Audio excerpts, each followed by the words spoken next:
Want to keep Ravi as a name because ஏற்கனவே ஒரு ரவிச்சந்திரன் ஒரு காதலிக்கு என்ன அது ஐ வாண்ட் இன்னும் புரியல. ரவியா? ஆமாம் சார், சூரியன். ரவி தான் பிரைட்டாக சூரியன். அவர் சூரியன் வச்சார், சூரியன் கூட அந்த நிழல் வந்து நிழல்கள் ரவியாக மாறிச்சு. எங்கள் அப்பா வந்து என்ன சொல்லிட்டாரு, நீ டிகிரி முடித்தா உன்னை சினிமாக்கு அனுப்புறேன்னாரு. ஏன்னா எங்கள் ஃபேமிலிக்கு சினிமாவுக்கும் எந்த விதமான சம்மந்தமும் இல்லை. எங்கள் அப்பா வந்து ஷாமன்னான்னு பேர், அவர் எல்ஐசியில் வந்து senior divisional manager, top most post இருந்தார். இந்த 2 இயர்ஸில் அப்படியே வந்து பாரதி ராஜா சார் இது பண்ணி எய்ம் பண்ணி அவரை விடாமல் துரத்தி அவரை நிழலாக பிடிச்சி தொடர்ந்து அடிச்சு கிடிச்சு பிடிச்சி அந்த படத்தில் வாய்ப்பு. நான் ஒரு கார் வாங்கினேன், அதில் என்ன பாட்டு போடலாம், நிழல்கள் போடலாமா? காரே வாங்கலை. இந்த கார் வாங்கினா நான் என்ன போடலாம்? நிழல்கள். நிழல்கள்லாம் வேணாம்ப்பா, அது இங்கிலீஷில் போடணும். சூப்பர் ஸ்டார் ஷேடோஸ் தேட்டர்னு ஒன்று. டிவி எதுவுமே இல்லை, ஜனங்களுக்கு ஒரே என்டர்டைன்மெண்ட் தேட்டர் தான். ஸோ தேட்டரில் போய் படம் பார்க்கும்போது ஒரு 35mm கண்ணு காது மூக்கு டைட் க்ளோஸ். பாரதிராஜ் சார் படத்தில் பூரா டைட், எல்லாமே டைட் க்ளோஸ். உங்களோட முழு பெயர் என்ன? அப்புறம் சினிமாக்குள்ளே வரணும் அப்படின்ற இன்ட்ரெஸ்ட் உங்களுக்கு எப்படி வந்தது சார்?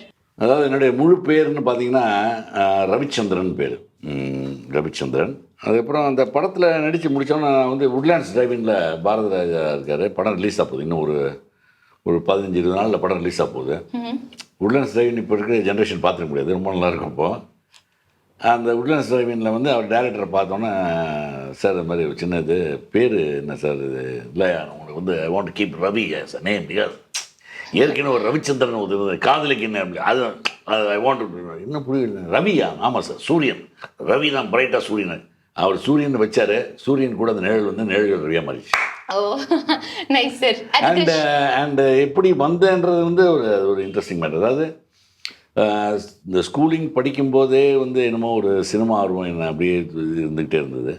சினிமாவில் வரணுன்ட்டு மேபி அதுக்கப்புறம் சினிமாவில் போகிறது எப்படின்னு என்னன்னு தெரியாது. எங்கள் அப்பா வந்து என்ன சொல்லிட்டாரு, நீ டிகிரி முடித்தா உன்னை சினிமாக்கு அனுப்புறேன்னாரு. ஏன்னா எங்கள் ஃபேமிலிக்கு சினிமாவுக்கும் எந்த விதமான சம்மந்தமும் இல்லை. எங்கள் அப்பா வந்து ஷாமன்னான்னு பேர், அவர் எல்ஐசியில் வந்து senior divisional manager, top most post இருந்தார். ஸோ பிரதர்ஸ் எல்லாம் சிஸ்டர்ஸ் எல்லாருமே கிராஜுவேட்டர்ஸு, எல்லாம் ஆடிட்டரு, இன்ஜினியர் அப்படி இருக்காங்க. நான் ஒருத்தன் தான் வந்து ஒரு பிஏ எக்கனாமிக்ஸ் படித்தேன். எங்கள் அப்பாவுக்காக ஒரு டிகிரி வாங்கணும், ஈஸியான சப்ஜெக்ட் எதுன்னு பார்த்து ஒரு பிஏ எக்கனாமிக்ஸை படித்து முடிச்சு, அப்போ நான் படித்து முடிச்சிட்டேன், டிகிரி முடிச்சுட்டேன், நான் மெட்ராஸ் போகிறேன்னா அப்புறம் அனுப்பிச்சி வச்சார் தாராள மனசோட. அதுக்கப்புறம் இங்கே வந்து ஒரு 2 இயர்ஸ் டைம் கொடுத்தாரு. 2 இயர்ஸ்க்குள்ளே I should become an actor, otherwise come பேக்னாரு. இந்த 2 இயர்ஸில் அப்படியே வந்து பாரதி ராஜா சார் இது பண்ணி எய்ம் பண்ணி அவரை விடாமல் துரத்தி அவரை நிழலாக பிடிச்சி தொடர்ந்து அடிச்சு கிடிச்சு பிடிச்சி அந்த படத்தில் வாய்ப்பு. அதனால தான் ஷேடோஸ் அப்படிங்கிற ஒரு நேம் உங்களுக்கு மிக ஒரு அட்டாச்சான ஒரு நேம். ஷேடோஸ் ரவி சார், இது கூட நல்லா இருக்கு. ஷேடோஸ் அதில் வந்து அப்போ வந்து பாண்டு நண்பராக இருந்தார். ஓகே. அப்போ அவர் வந்து ஒரு கார் ஒன்று வாங்கிட்டார், ஃபியட் வாங்கி அதில் பி பாண்டு அப்படின்னு 3 புள்ளி வச்சுருந்தார். நான் அப்படியே பார்த்துட்டு, பாண்டு நானும் இந்த மாதிரி ஒரு கார் நான் வாங்குவேன்.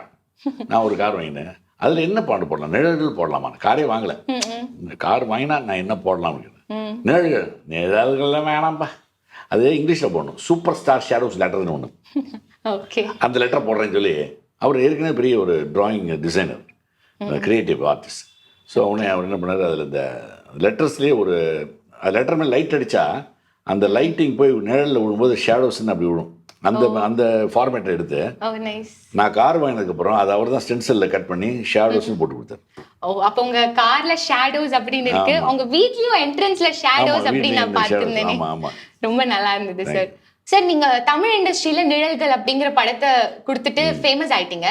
அதுக்கப்புறம் சடனா ஏன் மலையாளம்க்கு போயிட்டீங்க அப்படின்னு தெரியல. தமிழ்ல என்னாச்சு, படம் வந்து நிழல்கள் ரிலீஸ் ஆச்சு, பயங்கர அதாவது எல்லாமே டைட் க்ளோஸ், கண்ணுக்கு க்ளோஸ், மூக்கு க்ளோஸ் இப்படி. ஏன்னா அப்போ வந்து நிறைய இந்த டிவி எதுவுமே இல்லை, ஜனங்களுக்கு ஒரே என்டர்டைன்மெண்ட் தேட்டர் தான். ஸோ தேட்டரில் போய் படம் பார்க்கும்போது ஒரு 35mm கண்ணு காது மூக்கு டைட் க்ளோஸ். பாரதிராஜ் சார் படத்தில் பூரா டைட், எல்லாமே டைட் க்ளோஸ். ஸோ மைண்டில் போய் ரெஜிஸ்டர் ஆயிடுச்சு. ஃபேஸ் வந்து ஒன்ஸ் படம் பார்த்தோன்னா அது ரெஜிஸ்டர் ஆகி நம்ம எங்கேயாவது ஹோட்டலில் சாப்பிட அந்த போடுறேன் நிழல் அடிச்சேன் அப்படின்னு சொல்லி அப்படியே வந்து பாப்புலர் ஆகிட்டேன். பாப்புலர் ஆகி என்னால் ரோட்டில் நடக்க முடியல, பஸ்ஸில் போக முடியல, என்னடா இது இப்படி இருக்கேன்னு சொல்லி அப்புறம் இதுக்காக தான் ஒரு கஷ்டப்பட்டு ஒரு பைக் ஒன்று வாங்கினேன். ஓகே. பைக் வாங்கிட்டேன், ஆனால் பைக் ஓட்ட தெரியாது, எஸ்டி பைக்கு. அதுக்கப்புறம் ஓட்டுறதுக்கு நைட்டு ராத்திரி 10 மணிக்கு மேலே பைக்கை ஸ்டார்ட் பண்ணி ரங்கநாத் ஸ்ட்ரீட்டில், டி நகர், ராம்நாத் ஸ்ட்ரீட்லாம் சுற்றி ஓடிட்டு இருப்பேன். ஸோ இப்படியே இருந்தது. அதுக்கப்புறம் படம் ரிலீஸ் ஆகி பயங்கர பாப்புலர் ஆகிட்டேன், ஆனால் படங்கள் எதுவும் வரல. ஓகே. என்னன்னா அது திரும்பி ஊருக்கு போயிடலாமா, சரி நடிச்சாச்சு, ஆசைக்கு நம்ம ஆசைப்பட்ட நடிகையாச்சு, பாப்புலர் ஆகிட்டோம் ஒரு படத்தில், போதுமா அப்படின்னு சொல்லி மனசு சொல்லுது. ஆனாலும் இன்னொரு மனசு சொல்லி விடாத, வந்தாச்சு, தான் தொழில் உனக்கு விடாதுன்னு சொல்லி, ப்ரொஃபஷன்.